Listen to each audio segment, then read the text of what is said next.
हाँ देखो दोस्तों, आज हम आपके लिए एक वीडियो और लेकर आए। ये जो वीडियो है ये ट्रेन के एसी की वीडियो है। जो ट्रेन का डक्टेबल एसी होता है ना, उसकी है। ट्रेन का जो एसी है डक्टेबल, इसमें और दूसरी कंपनियों के डक्टेबल एसी में थोड़ा फ़र्क है। थोड़ा फ़र्क कैसे है? वायरिंग का थोड़ा फ़र्क है। और वायरिंग में क्या फ़र्क है मैं आपको बताता हूँ। बहुत ऐसी हैं जैसे फूजी हो गया, ट्रेन हो, एलजी हो गया या गिरी हो गया। इनमें क्या है कि नीचे और ऊपर कनेक्टर होते हैं। जैसे नीचे मान लो पावर का कनेक्टर होता है 1 2 3, तो ऊपर भी सेम कनेक्टर मिलेगा आपको 1 2 3। कोई भी आदमी होगा, नया आदमी है या किसी भी नए आदमी से भी कह दो कि भाई तुम इसका कनेक्शन कर दो, तो वो के सेम कलर में तार लगा दो आपको। जैसे 1 पे नीचे रेड लगा दिया 1 पे, तो ऊपर भी आप 1 पे सेम लगा दो, यानी कि उसमें सेम कनेक्टर होता है। अब ट्रेन का जो एसी है इसमें थोड़ा फ़र्क है। इसमें जो है नीचे कनेक्टर तो होता है, लेकिन उस कनेक्टर में वायर करने के बाद जब ऊपर आप आउटडोर पे जाओगे तो उस आउटडोर में सेम कनेक्टर नहीं मिलेगा आपको। उसमें 2 तार विदाउट कनेक्टर आपको मिलेंगे और 2 में सिर्फ एल और एन का कनेक्टर मिलेगा। अब क्या है कि जो आदमी पुराना होगा या जिसको नॉलेज है उसके बारे में, वो तो उसको लगा देगा। लेकिन बहुत आदमी ऐसे हैं कि जिनको नॉलेज नहीं है उस वायर के बारे में, कहाँ लगाना है, कैसे लगाना है, तो वो क्या करेगा, वो या तो गलत लगाएगा या फिर लगाएगा ही नहीं। तो अब आज आपको हम ट्रेन के जो है वायरिंग के बारे में बताएंगे और ये आपको दिखाएंगे। इस वीडियो को आप देखो और इस वीडियो के माध्यम से हमें पूरी उम्मीद है कि आप आगे अगर कोई इस तरीके से आपको एसी आ गया, ट्रेन का लगाने का मौका मिला, तो आप जो है बेफिक्र होकर लगा सकते हैं। तो देखो आप वीडियो, आगे हम आपको दिखाते हैं। अभी आप ये देखो वीडियो। ये जो एसी है ये 4 टन का एसी है। कैपेसिटी हालांकि ये 3.5 टन आ रही है लिखी हुई, लेकिन ये 4 टन में आता। इस पे जो है ये देखो डायग्राम दिया हुआ है, सारी चीज़ों का डायग्राम दिया हुआ है। फैन मोटर का, हाई मीडियम लो, थर्मोस्टेट और जी fan speed, switch main supply कहाँ लगेगी, हीटर कैसे चलेगा, सब कुछ। अब पहले सिर्फ बहुत एसी के अंदर ये बॉक्स आता था, अब फिर बाद में इन्होंने जो चेंज किया, एक अब नया बॉक्स ये आता है। इसके ऊपर भी पूरा इन्होंने मेंशन किया हुआ है कि कौन सा वायर इस बॉक्स से इस बॉक्स के अंदर कनेक्शन वायरिंग होगी। ये यहाँ पे सब लिखा हुआ है कि 1 2 3 से इधर कैसे वायर सप्लाई आनी है। अभी देखो मैं आपको बताता हूँ खोल के इसको।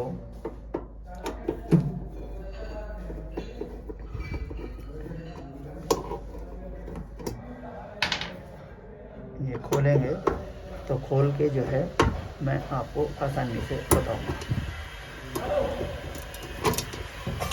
ये हमने खोला, ये कनेक्शन जो है ये हम सिर्फ करने के लिए आए हैं, सही है। पहले किसी और आदमी ने काम कर रखा है।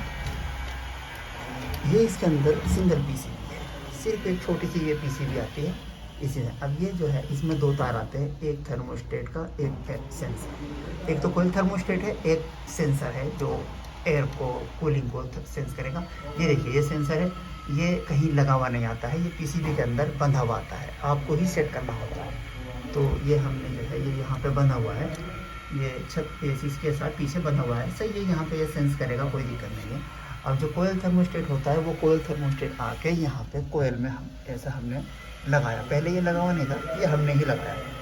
ये देखो ये हमने कोयल के साथ टाई बेल्ट के साथ टाइट कर दिया। इससे ये है कि कभी फ़ैन में प्रॉब्लम हुई, फ़ैन नहीं चलता है तो आइस जमेगा, तो ये कट ऑफ करेगा कंप्रेसर को। अभी ये देखो ये वायरिंग है। अभी आपको मैं इसके कनेक्शन दिखाऊंगा। तो यहाँ पे आप कनेक्शन देखो, ये आपको दिखाई दे रहा होगा। Neutral line, fan high, fan medium, fan low, fan neutral, C1 H1। अब ये जो है इसमें जो है ये कनेक्शन हो गया। अब इनको कैसे कनेक्शन करना है? अब हमने जो है सबसे पहले N और L में पावर सप्लाई लेके आनी है 6 mm की वायर। 6 mm की वायर इसलिए लानी है कि इस पे हीटर का भी चलता है, इसमें रिवर्सिंग वाल्व नहीं होता है, कंप्रेसर से हीट नहीं होता है, इसमें हीटर अलग से लगा हुआ होता है। अब ये L और N यहाँ पे लगाया, यहीं से आपको 6 mm की वायर इसके अंदर लेके आनी है, क्योंकि हीटर का जो कनेक्शन है वो इस बॉक्स के अंदर है। इसके अंदर सिर्फ AC का कंट्रोल है, हीटर का कनेक्शन इसके अंदर है। यहाँ से L और N आप वायर लाओगे और इसके अंदर 4 और 5 जो है एक कनेक्टर है, 4 और 5 नंबर से 4 और 5 में आप लगाओगे। 4 नंबर न्यूट्रल ला के 4 नंबर पे लगाओगे, लाइन ला के 5 नंबर पे लगाओगे। उसके बाद जो H1 है ना, ये H1 जो है ये हीटर को ऑपरेट करता है। रिमोट अगर ऑपरेट करेगा हीटर को, करंट देगा, PCB जो है आउटपुट देगी हीटर को ऑन करने के लिए। हीटर के अंदर इसके अंदर एक कॉन्टेक्टर लगा हुआ है, वाल्व वो लगी हुई है, रिले। तो जब उसको ऑन करेगी तो इस H1 से एक वायर आएगा जो इधर जाके कनेक्टर पे लगेगा 1 नंबर पे। इधर 1 नंबर और कनेक्टर है, उसमें लगेगा 1 नंबर पे। ये होने के बाद इसमें फ़ैन के वायर जो है वो अलग हैं, अलग आते थे। तो फ़ैन का वायर में लिखा हुआ है रेड जो है लो है और ब्लू मीडियम है और ब्राउन जो है वो हाई है। ये सब अपना हम कनेक्ट कर देने हैं। फ़ैन मीडियम हाई लो पे लगाने के बाद ये न्यूट्रल है फ़ैन का वाइट। अब जो है आउटडोर के ऊपर, आउटडोर पे जो है ये C1 जो है ये PCB जो कम्युनिकेशन जो आउटडोर को चलाने के लिए PCB करंट देती है उसको CPB बोलते हैं। और आउटडोर को ऑपरेट करने के लिए जो PCB करंट देती है ये C1 से जाएगा। C1 से इसमें टोटल वायरिंग 220 वोल्टेज की है।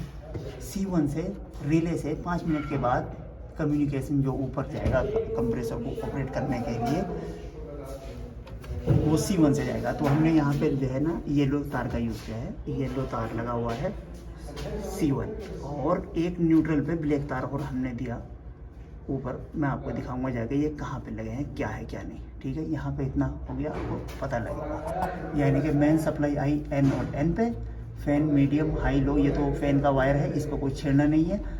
जो आउटडोर वायरिंग है वो सिर्फ फ़ैन न्यूट्रल C1 ये 2 है।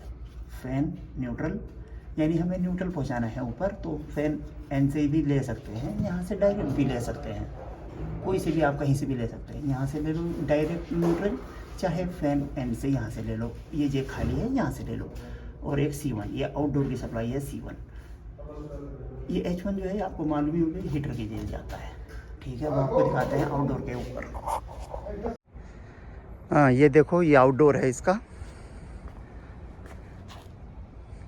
ट्रेन AC का आउटडोर। एक ये लगा हुआ है, एक ये है और एक ये है।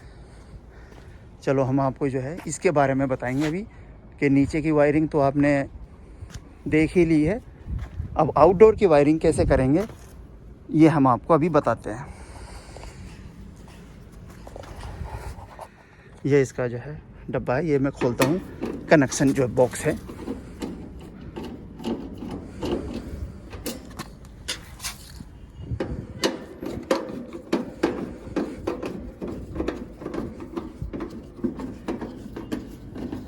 ये आराम से ये इसका कनेक्शन बॉक्स खोल लिया। देखो इसके अंदर जो है कुछ भी नहीं होता है, सिर्फ एक कॉन्टैक्टर लगा हुआ है, कैपेसिटर लगे हुए हैं और ये कनेक्टर लगा हुआ है।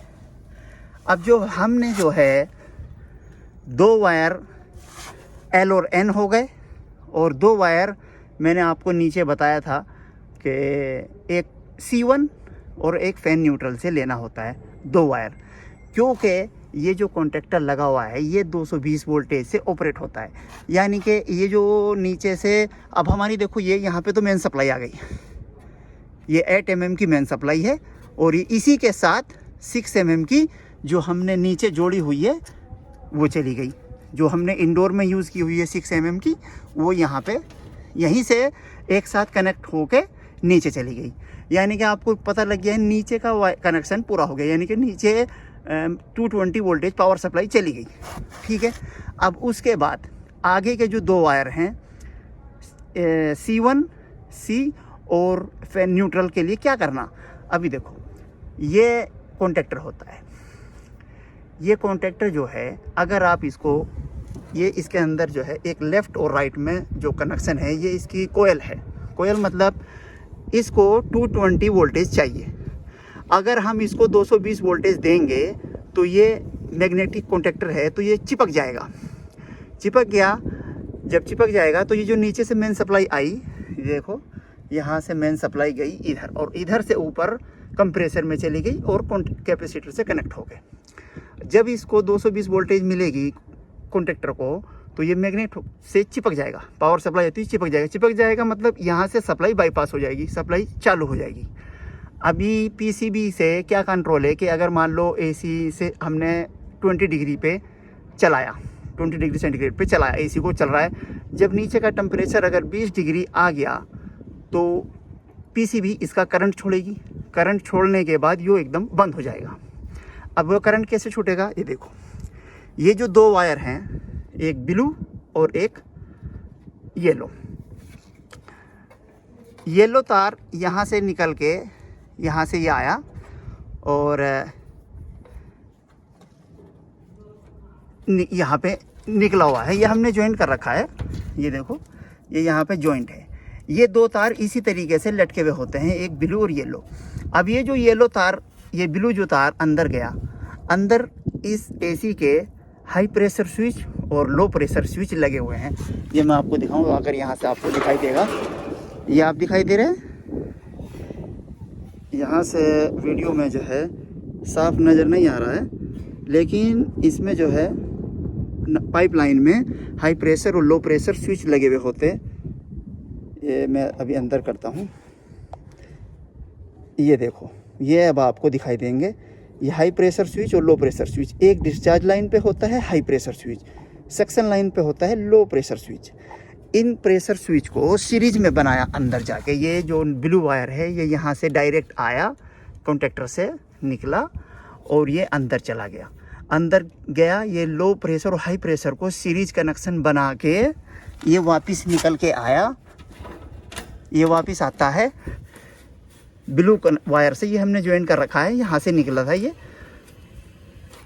फिर जो तार दूसरा सीरीज बना के वापस आया, हमने जो है फिर उसको निकाल के ये ज्वाइंट किया। अब ये देखो, ये हमारा जो तार है, ये काला वायर। अब इसमें ये दो तार जो है, ये आप मान के चलो अंदर से सीरीज बन के निकल के आपको ये बाहर मिले दोनों। वो कंपनी सीरीज वीरीज सब रेडी बना के देती है, आपको ये दो तार बाहर पड़े हुए मिलेंगे।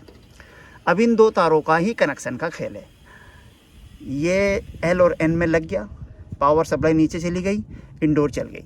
अब जो एक सी तार है जो आउटडोर को सप्लाई देगा, C1, और एक है न्यूट्रल। आप नीचे से, मैंने आपको बताया था, फैन से लेना या डायरेक्ट न्यूट्रल से भी आप ले सकते हो। करने को तो ये आप यहाँ से भी कनेक्शन बना सकते हो, लेकिन वो इतना बढ़िया नहीं है। जैसे मैंने बताया, वो बढ़िया है ये नए आदमी के लिए। जब आदमी को पता लग जाता है तो वो चाहे कहीं से भी कुछ भी कर सकता है। हर आदमी का अपना अपना दिमाग है, कैसे भी चल सकता है।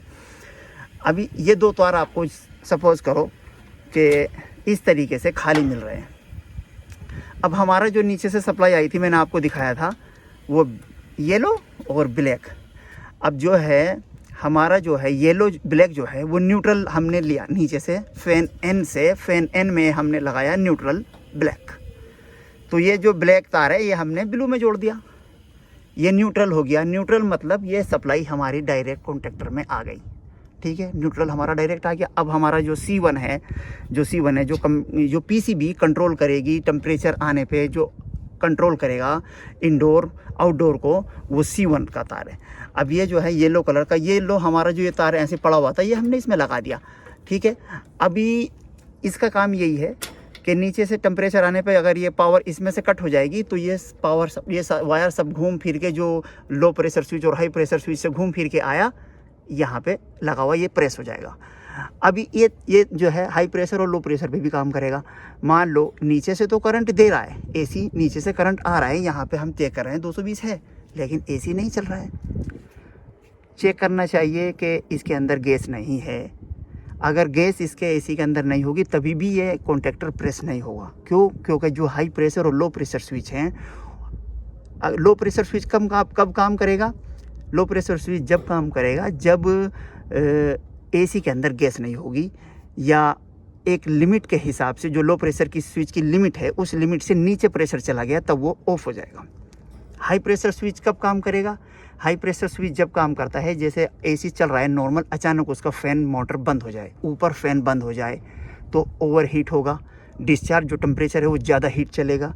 तो जो हाई प्रेशर स्विच लगा हुआ है वो उसके हिसाब से जब प्रेशर हाई हो जाएगा, डिस्चार्ज लाइन ज़्यादा हीट होगी तब वो कट ऑफ कर देगा, नीचे एरर देगा। बहुत सा ऐसी एरर नहीं भी देता है नीचे, लेकिन अगर एरर दिया ओके, नहीं दिया तो आके टेक्नीशियन आके चेक करेगा।